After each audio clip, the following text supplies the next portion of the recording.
Bạch tao đi chung ra. Bạch tao ngược tục ấy kia nè. chung vào anh.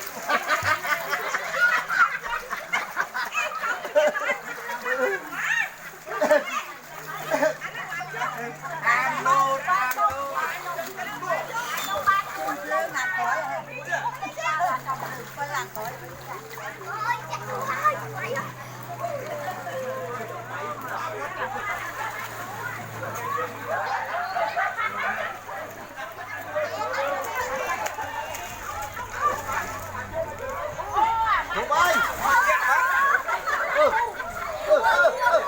Chạy chạy. Không ơi. Ôi cho bạn khám đi. Ba thuốc chứ. Nó ngược tục hơn à. Ba. Chụp hốt. Play việc má.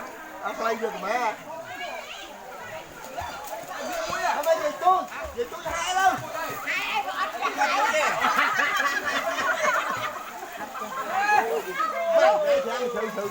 Anh chênh luôn rồi đi con thì vô chiến. Nó mấy nó phi con này. Đó. Thôi can ơi về tích.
Mày hà muộn.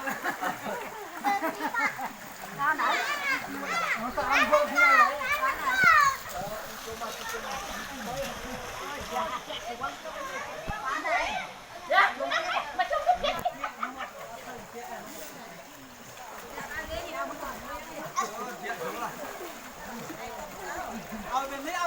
Thì phong ôm được cái cơn ao thọt à. Hãy